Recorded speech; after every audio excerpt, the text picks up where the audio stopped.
നമസ്കാരം. മലയാളി വാർത്ത ആനുകാലികത്തിലേക്ക് സ്വാഗതം. കോട്ടയത്ത് നടന്ന ഇരട്ട കൊലപാതകം. അമിത് ഒറാങ്ങിനെ കോഴി ഫാമിൽ നിന്ന് പോലീസ് ഇന്ന് രാവിലെ പുലർച്ചയോടുകൂടി പിടികൂടിയിരിക്കുകയാണ്. വളരെ അധികം സാമ്പത്തികപരമായി വളരെ മുൻപന്തിയിൽ നിൽക്കുന്ന ഒറ്റ മകനെ നഷ്ടപ്പെട്ട ഒരു മാതാപിതാക്കളാണ് രണ്ടുപേരും. അവർക്ക് എന്താണ് സംഭവിച്ചതെന്ന് ഇപ്പോഴും ചുരുളഴിയാത്ത രഹസ്യം തന്നെയാണ്.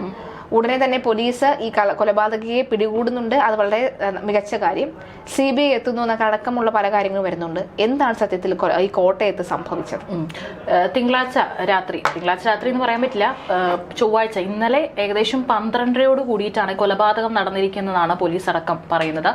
ഈ ഇന്ദ്രപ്രസ്ഥം അതിന്റെ ഒരുപാട് അവർക്ക് ഹോട്ടലുണ്ട്, അതുപോലെ തന്നെ ഓഡിറ്റോറിയം ഉണ്ട്. അതിന്റെ ഉടമയാണ് ഈ പറയുന്ന വിജയകുമാർ. 64 വയസ്സാണ്. ഭാര്യയായിട്ടുള്ള മീര വിജയകുമാർ, അവർക്ക് 60 വയസ്സാണ് പ്രായം. ഒരു വലിയ വീട് തന്നെയാണ്. അതിന്റെ ദൃശ്യങ്ങളൊക്കെ ഇന്നലെ പുറത്തു വന്നിട്ടുണ്ടായിരുന്നു. ആ വലിയൊരു വീട്ടിലാണ് അവർ രണ്ടുപേരും താമസിക്കുന്നത്. ഒരു മകളുണ്ട്. മകളുടെ വിവാഹം കഴിഞ്ഞ് കുറച്ച് മാസങ്ങൾക്ക് മുമ്പാണ് മകളുടെ വിവാഹം കഴിഞ്ഞ് അവർ US-ലാണ്. പിന്നെ മകനുണ്ടായിരുന്നു. മകനെ ഏകദേശം 2017 മകനെ അവർക്ക് നഷ്ടപ്പെട്ടിട്ടുണ്ടായിരുന്നു. ആ ഒരു മരണത്തിലും ദുരൂഹതയുണ്ട്. ദുരൂഹത ആരോപിച്ച ഒരു നിയമ പോരാട്ടം തന്നെയാണ് ഈ അച്ഛനും അമ്മയും നടത്തിക്കൊണ്ടിരിക്കുന്നുണ്ടായിരുന്നത്. ഇത് ഇപ്പോൾ പിടിയിലായിട്ടുള്ള പ്രതി അമിത് ഉറാങ് എന്നാണ് പേര്. പ്രായം എത്രയോ പുറത്ത് വന്നിട്ടില്ല. എന്നിരുന്നാലും വളരെ ചെറുപ്പം, ഒരു 30 വയസ്സ് താഴെ തന്നെയാണ് ഇപ്പോൾ ഒരു ശരീരപ്രകൃതിയൊക്കെ കാണുമ്പോൾ തോന്നുന്നത്. ഈ പ്രതി തന്നെയാണ് കൊലപാതകം നടത്തിയതെന്നുള്ള പ്രാഥമിക നിഗമനത്തിൽ തന്നെയാണ് ഇപ്പോൾ നമ്മുടെ പോലീസ് എത്തി നിൽക്കുന്നത്. കാരണം അതിനുള്ള തെളിവുകൾ പോലീസിന് ലഭിച്ചിട്ടുണ്ട്. ഈ CCTV ദൃശ്യങ്ങൾ വീട്ടിലുള്ളതും അതുപോലെ തന്നെ വീട്ടിലെ CCTV ദൃശ്യങ്ങളൊന്നും കിട്ടിയിട്ടില്ല. ഈ സമീപത്തുള്ള വീടിന് പരിസരത്തുള്ള CCTV ദൃശ്യങ്ങളിലൊക്കെ തന്നെ ഈ പ്രതി ആ പരിസരത്തുകൂടെ കടന്നു പോകുന്നതും അതുപോലെ തന്നെ അതിനുശേഷം കോട്ടയം റെയിൽവേ സ്റ്റേഷനിലൊക്കെ പ്രതി പോയിട്ടുണ്ട്. അവിടെ ടിക്കറ്റ് എടുത്തിട്ടുണ്ട്. കുറച്ചുനേരം അവിടെ വെയിറ്റ് ചെയ്തിട്ടുണ്ട്. ആ ദൃശ്യങ്ങളടക്കം തന്നെ പോലീസിന് ലഭിച്ചിട്ടുണ്ട്. അതുപോലെ തന്നെ കൊല ചെയ്യാൻ ഉപയോഗിച്ചിട്ടുള്ള കോടാലി, ആ കോടാലിയിലും ഈ പ്രതിയുടെ ഫിംഗർ പ്രിന്റ് തന്നെയാണെന്ന് പോലീസ് കണ്ടെത്തിയത് കൊണ്ട് തന്നെയാണ് ഇത് തന്നെയാണ് പ്രതി, ഈ അമിത് തന്നെയാണ് പ്രതി എന്ന് സ്ഥിരീകരിക്കുന്നത്. ഈ അമിത് ഒരു 3 വർഷമായിട്ട് ഈ ഇന്ദ്രപ്രസ്ഥത്തിൽ ജോലി ചെയ്യാണ്. അവരുടെ ഹോട്ടലിലും ഓഡിറ്റോറിയത്തിലൊക്കെ തന്നെ ജോലി ചെയ്യുന്നുണ്ട്. ഇതുകൂടാതെ അവരുടെ വീട്ടിലും ചില ജോലികളൊക്കെ തന്നെ ചെയ്യുന്നുണ്ടായിരുന്നു എന്നാണ് അറിയാൻ സാധിച്ചത്. ഒരു മുൻ വൈരാഗ്യമാണ് ഈ കൊലപാതകത്തിലേക്ക് നയിച്ചതെന്നാണ് ഇപ്പോൾ പറയുന്നത്. അതിന് പ്രധാനമായിട്ടും കാരണം പറയുന്നത് വീട്ടിലെ ഈ ഒരു ജോലിക്കിടയിലെ ഈ വിജയകുമാറിന്റെ ഒരു മൊബൈൽ ഫോൺ, വളരെ വില കൂടിയ ഒരു മൊബൈൽ ഫോൺ പ്രതി മോഷ്ടിച്ചിരുന്നു. അത് മോഷ്ടിക്കുക മാത്രമല്ല, ആ ഫോൺ ഉപയോഗിച്ചുകൊണ്ട് പണം എടുത്തിട്ടുണ്ടായിരുന്നു, പണം നഷ്ടപ്പെട്ടിട്ടുണ്ടായിരുന്നു. അപ്പോൾ വിജയകുമാർ തന്നെ അത് കോട്ടയം പോലീസ് സ്റ്റേഷനിൽ കംപ്ലൈന്റ് കൊടുക്കുകയും പ്രതിയെ പോലീസ് പിടികൂടുകയും ചെയ്തിട്ടുണ്ടായിരുന്നു. ആ സമയത്ത് ഈ പറയുന്ന അമിത്തിന്റെ ഫിംഗർ പ്രിന്റ് അന്ന് പോലീസ് അത് എടുത്തു വെച്ചിട്ടുണ്ടായിരുന്നു. അന്ന് തെളിവെടുപ്പിനും മറ്റും എത്തിയപ്പോൾ എടുത്തു വെച്ചിട്ടുണ്ടായിരുന്നു. അതുകൊണ്ട് തന്നെയാണ് പ്രതി അമിതാണെന്ന് പോലീസ് വളരെ പെട്ടെന്ന് തന്നെ മണിക്കൂറുകൾക്കുള്ളിൽ പ്രതി അമിതാണെന്ന് സ്ഥിരീകരിച്ചത്. കാരണം കോടാലിയിൽ നിന്ന് കിട്ടിയിട്ടുള്ള ഫിംഗർ പ്രിന്റും അന്ന് ഈ ഒരു സമയത്ത് പോലീസ് ശേഖരിച്ചിട്ടുണ്ടായിരുന്ന ഫിംഗർ പ്രിന്റും ഒക്കെ തന്നെ ഒന്നായിരുന്നു. അതുകൊണ്ട് തന്നെയാണ് ആ വീട്ടിൽ വേറെ ഒരു ആളുടെ സാന്നിധ്യം ഒന്നും കണ്ടെത്തിയിട്ടില്ല. അതുകൊണ്ടാണ് പ്രതി അമിത് തന്നെയാണെന്ന് പോലീസ് ഉറപ്പിച്ചത്. അതിനുശേഷം അന്ന് പോലീസ് കംപ്ലൈന്റ് കൊടുത്ത് പ്രതി അറസ്റ്റിലായിട്ടുണ്ടായിരുന്നു, ജയിലിലായിരുന്നു. കഴിഞ്ഞ മാസം ഈ മാസം തന്നെ ഏപ്രിലാണ് ഈ പ്രതി ഏകദേശം 5.5 മാസത്തോളം പ്രതി ജയിലിൽ കിടന്നു എന്നാണ് പറയുന്നത്. അതിനുശേഷം പുറത്തിറങ്ങിയ ശേഷം നേരെ എത്തിയത് ഈ വീട്ടിലോട്ടാണ്. വീട്ടിലെത്തിയിട്ട് ഭീഷണി മുഴക്കിയിരുന്നു എന്നാണ്, അല്ലെങ്കിൽ ഇവരെ കൊല്ലുമെന്ന് ഭീഷണി മുഴക്കിയിട്ടുണ്ടെന്നാണ് അയൽക്കാരടക്കം പറഞ്ഞതായിട്ടുള്ള മൊഴി പുറത്തു വരുന്നത്. സംശയം വരുന്നത് CCTV ദൃശ്യങ്ങൾ കൊണ്ടും അതുപോലെ തന്നെ സെക്യൂരിറ്റി അവയർനെസ് കൊണ്ടും ഒക്കെ തന്നെ വളരെ വളരെ സുരക്ഷിതമായ ഒരു കൊട്ടാരം പോലത്തെ വീടാണ് ഈ വിജയകുമാറിന്റെ. അപ്പോൾ അവിടേക്ക് ഒരു 28-29 വയസ്സുള്ള ഒരു അതിഥി തൊഴിലാളി വരികയും കൊലപാതകം നടത്തുകയും ഒക്കെ ചെയ്യുന്നത് പുറം ലോകം ഒന്നും തന്നെ അറിയാതെ പോയി എന്നുള്ള ഒരു സംശയം, ഒരു ദുരൂഹതയൊക്കെ തന്നെ ഉണ്ടാകുന്നില്ല. ഇവിടെ സെക്യൂരിറ്റി ഉണ്ട്, പക്ഷെ സെക്യൂരിറ്റിക്ക് പ്രായമായിട്ടുണ്ട്. നമ്മളും കാണും ചില റോഡുകളിലൂടെയൊക്കെ പോകുമ്പോൾ ചില സ്ഥാപനങ്ങൾക്ക് കാവൽ നിൽക്കുന്നത് ഒന്നാമത് വളരെ പ്രായമായിട്ടുള്ള ആളുകൾ ഉണ്ടാവും. ഈ പകൽ സമയത്തും ചില ഷോപ്പുകളൊക്കെ തന്നെ വളരെ അവരവരുടെ ജീവിക്കാൻ വേണ്ടിയിട്ടാണ്. എന്നിരുന്നാലും പക്ഷെ ഇത്തരത്തിലൊരു ആക്രമണം ഉണ്ടാകുമ്പോൾ 1-2 ആളുകൾ ആക്രമിക്കുമ്പോൾ ഒരു പക്ഷെ അവർക്കത് തടയാനായിട്ട് സാധിക്കില്ല എന്നുള്ള 100% ഉറപ്പാണ്. അത് തന്നെയാണ് ഇവിടെ സംഭവിച്ചിരിക്കുന്നത്. ഈ സെക്യൂരിറ്റിയും ഒന്നും അറിഞ്ഞില്ല. അദ്ദേഹത്തിന് ചില കാഴ്ച പരിമിതികളും അതുപോലെ തന്നെ കേൾവി പരിമിതികളൊക്കെ ഉണ്ടെന്നാണ് അറിയാൻ സാധിച്ചത്. പിറ്റേത് ഈ സംഭവം പുറലോകം അറിയുന്നത് അവരുടെ വീട്ടിലെ രേവമ്മ എന്നാണ് അവരുടെ വീട്ടുജോലിക്കാരിയുടെ പേര്. അവര് ഇന്ന് രാവിലെയാണ് അവർ രാത്രി വീട്ടിലോട്ട് തിരിച്ചു പോകും. രാവിലെയാണ് അവർ വീട്ടിലേക്ക് എത്തുന്നത്. അതുപോലെ ഇന്നലെ രാവിലെ സാധാരണ പോലെ തന്നെ അവർ വീട്ടിലേക്ക് എത്തുന്നു. അവർ പുറകുവശത്തൂടെയാണ് അത്ര കയറുക. സാധാരണ ഫ്രണ്ട് വശത്തൂടെ അല്ല കയറുക, പുറകുവശത്തൂടെ കയറിയിട്ട് ഒരു പക്ഷെ അവരിൽ വേറൊരു സ്പെയർ കീ ഉണ്ടാവായിരിക്കാം. പുറകുവശത്തൂടെ കയറി സാധാരണ പോലെ തന്നെ അവർ വീട് തുറന്ന് അകത്ത് കയറുമ്പോഴാണ് മുൻവശത്തെ ഡോറ് തുറന്ന് കിടക്കുന്നതായി ശ്രദ്ധിക്കുന്നത്. നോക്കുമ്പോൾ ഹാളിലേക്ക് നോക്കുമ്പോഴാണ് അവിടെ ഹാളിൽ വിജയകുമാറിന്റെ ശരീരം കണ്ടെത്തുന്നത്. ഇതുപോലെ തന്നെ മുറിവുകൾ പറ്റിയിട്ടുണ്ട്, വസ്ത്രമില്ല എന്നാണ് പറയുന്നത്. അതിനുശേഷം ഇവരാകെ ഭയന്നു തിരിച്ച് ഭാര്യയ്ക്ക് എന്ത് പറ്റിയെന്ന് നോക്കുമ്പോഴാണ് അവിടെയുള്ള തൊട്ടപ്പുറത്തുള്ള മുറിയിലും ഭാര്യയുടെ ശരീരം ഇതുപോലെ തന്നെ കാണുന്നതും. അവരും മാരകമായിട്ടുള്ള മുറിവ് ഏറ്റിട്ടുണ്ട്. ഉടൻ തന്നെ അയൽക്കാരെയും അതുപോലെ തന്നെ സെക്യൂരിറ്റി, അപ്പോഴാണ് സെക്യൂരിറ്റി പോലും കാര്യങ്ങൾ അറിയുന്നത് എന്നുള്ളതാണ്. ഉടൻ തന്നെ 2 മൃതദേഹങ്ങൾക്കും വസ്ത്രമില്ല എന്ന് പറയുന്നുണ്ട്. ഒരുപക്ഷെ എനിക്ക് തോന്നുന്നു ഈ പ്രതി പോലീസിനെ വഴിതിരിച്ച് വിടാൻ ഒരു റേപ്പ് കേസോ അല്ലെങ്കിൽ അങ്ങനെ വല്ലതും ആണ് എന്ന് ഇതാക്കാൻ വേണ്ടിയിട്ടായിരിക്കാം അങ്ങനെ ഒരു ശ്രമം നടത്തിയിട്ടുണ്ടാവുക എന്ന് നമുക്ക് വേണമെങ്കിൽ ഒന്ന് ചിന്തിച്ചെടുക്കാം. തുടർന്ന് തന്നെ അയൽക്കാരെ അറിയിക്കുന്നു. പിന്നെ അവിടെ 2 വളർത്തു നായ്ക്കളുണ്ട്, അവരൊന്നും തന്നെ അന്ന് കുരച്ചിട്ടില്ല. അപ്പോൾ കഴിഞ്ഞ ദിവസമൊക്കെ പോലീസ് പറയുന്നുണ്ടായിരുന്നു ഈ വീടുമായിട്ട് പരിചയമുള്ള ഒരാൾ തന്നെയാണ്. കാരണം ഒരുപക്ഷെ ആ നായ്ക്കൾക്ക് ഈ അമിത് മുൻപ് വന്നിട്ട് അവർക്കത് പരിചയം ഉണ്ടാവുക. നാട്ടുകാരും പറയുന്നുണ്ട് യാതൊരു തരത്തിലുള്ള ശബ്ദമോ അല്ലെങ്കിൽ ഈ നായ്ക്കൾ കുരയ്ക്കുന്ന ശബ്ദമോ ഒന്നും തന്നെ കേട്ടില്ല. അതുകൊണ്ട് ആർക്കും സംശയം തോന്നിയിട്ടില്ല. അതുകൊണ്ട് തന്നെ പോലീസ് പറയുന്നുണ്ടായിരുന്നു ഈ വീടുമായിട്ട് മുൻപരിചയമുള്ള ഒരു വ്യക്തി തന്നെയാണ്. ഏകദേശം 12 അടിയോളം ഉയരമുണ്ട് അത്ര വീടിന്റെ മതിൽ എന്ന് പറയുന്നത്.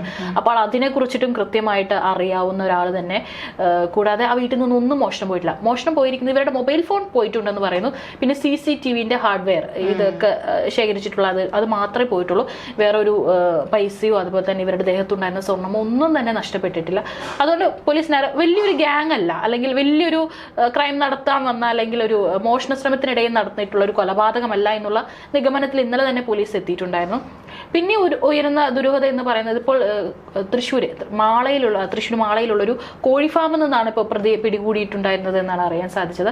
ഇനിയിപ്പോൾ ചോദ്യം ചെയ്യലിൽ നിന്ന് മാത്രമായിരിക്കും വേറെ എന്തെങ്കിലും കാരണം ഉണ്ടാവുന്നു, പുറത്തുനിന്ന് വേറെ ആരുടെയെങ്കിലും സഹായം ലഭിച്ചിട്ടുണ്ടോ എന്നുള്ള കാര്യങ്ങളൊക്കെ അറിയാനായിട്ട് സാധിക്കുള്ളൂ. ഇപ്പോഴും ഒരു ജോലിക്കാരൻ്റെ ഒരു മുതലാളിയോടുള്ള ഒരു മുൻവൈരാഗ്യം മാത്രമാണോ ഈ ഒരു കൊലയ്ക്ക് പിന്നിലെന്ന് നമുക്കും ഒന്ന് വിശ്വസിക്കാനായിട്ട് ബുദ്ധിമുട്ടുണ്ട്. മാത്രമല്ല ഇവരുടെ മുൻപ് നടന്നിട്ടുള്ള ഈ ഒരു CBI അന്വേഷണം അടക്കം കഴിഞ്ഞ മാസമാണ്, കഴിഞ്ഞ നീണ്ട 10 വർഷത്തെ നിയമ പോരാട്ടത്തിന് ശേഷമാണ് CBI അന്വേഷിക്കാൻ തുടങ്ങുന്നത്.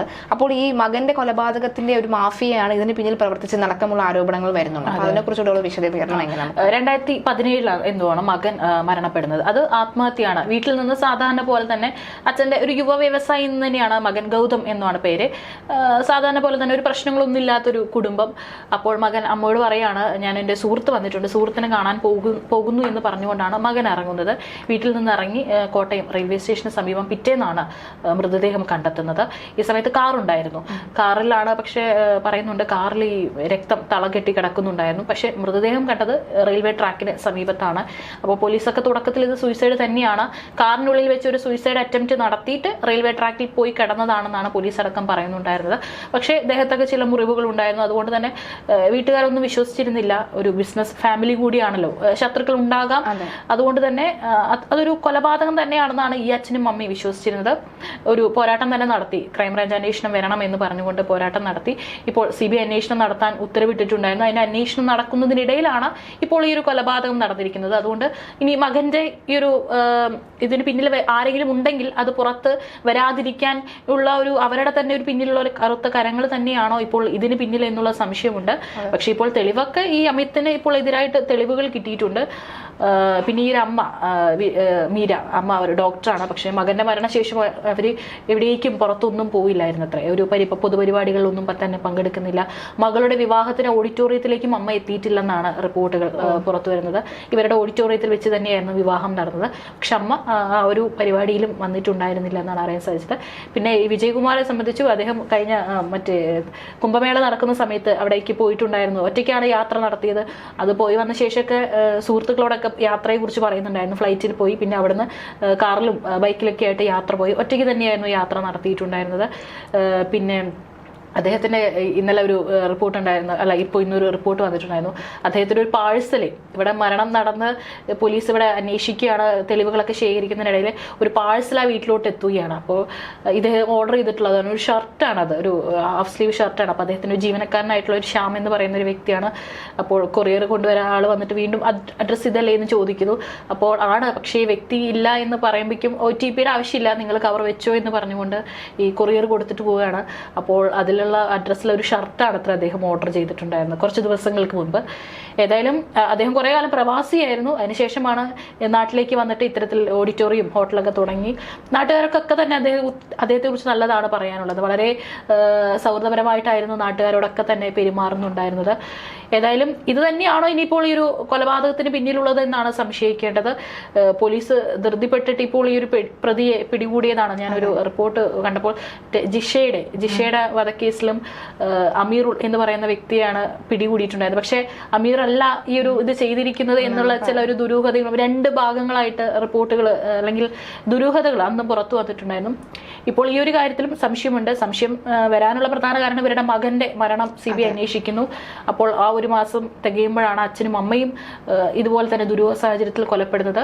ഇനി അമിത്തിന് പിന്നിൽ മറ്റാരെങ്കിലും ഉണ്ടോ, വേറെ ഏതെങ്കിലും വമ്പൻ ശക്തികൾ ഉണ്ടോ എന്നുള്ളതൊക്കെയാണ് ഇനി അറിയാനുള്ളത്.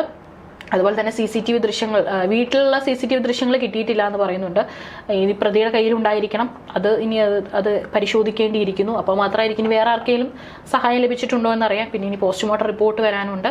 ഏതായാലും ഇപ്പോൾ പ്രതി പിടിയിലായിട്ടുണ്ട്. ഇനിയിപ്പോൾ കൂടുതൽ ചോദ്യം ചെയ്യുന്നതൊക്കെ ആയിരിക്കും കൂടുതൽ ഡീറ്റെയിൽസ് ലഭിക്കുക. അപ്പോൾ അതൊക്കെ എന്തായിരിക്കും എന്നുള്ളത് നമുക്ക് ഇനി നോക്കി കാത്തിരുന്ന് കാണാം. ഒപ്പം അതുപോലെ തന്നെയാണ് ഇപ്പോൾ നമ്മുടെ കേരളത്തിൽ ആരോടും എന്തും ചെയ്യാമെന്നൊരു സ്ഥിതിയിലേക്ക് വരുന്നു. ഒരു ചുറ്റിയ കയ്യിലുണ്ടെങ്കിൽ പിന്നെ ഈ ലോകം തന്നെ കീഴ്മേൽ മറയ്ക്കാമെന്നൊരു അനാവശ്യ ചിന്ത എല്ലാവരുടെ മനസ്സിലേക്ക് ഒരു ക്രിമിനൽ മൈൻഡ് എത്തിയിരിക്കുന്നു എന്നുള്ളത്. പ്രത്യേകിച്ച് എറണാകുളമൊക്കെ ഉള്ളവർക്ക് അറിയാം. ഈ പെരുമ്പാവൂർ ഭാഗത്തൊക്കെ ഇവർ മാത്രമേ ഉള്ളൂ ഈ അതിഥി തൊഴിലാളികൾ. നമ്മൾ അങ്ങനെയാണല്ലോ പറയുന്നത്, അതിഥി തൊഴിലാളി. പക്ഷെ ഇവരൊന്നും എല്ലാവരിലൊന്നും ചിലവർ നല്ല രീതിയിൽ ജീവിക്കുന്നവരുണ്ട് കേട്ടോ. നമ്മുടെ നാട്ടിലാണെങ്കിൽ എടുത്തു കഴിഞ്ഞാൽ നല്ല ജോലി, മക്കളെയും ഭാര്യയൊക്കെ കൊണ്ടുവന്ന് അവരെ ഇവിടെ പഠിപ്പിച്ച് നല്ല രീതിയിൽ ജീവിക്കുന്നവരും ഉണ്ട്. കാരണം അവർക്ക് അവരുടെ നാടിനെ സംബന്ധിച്ച് പൈസയും കൂടുതൽ ലഭിക്കുന്നത് ഇവിടെ തന്നെയാണ്. പക്ഷെ എന്നിരുന്നാലും ഇത്തരത്തിൽ ക്രിമിനൽ സംഘങ്ങളും ഉണ്ട് എന്നുള്ളതാണ്.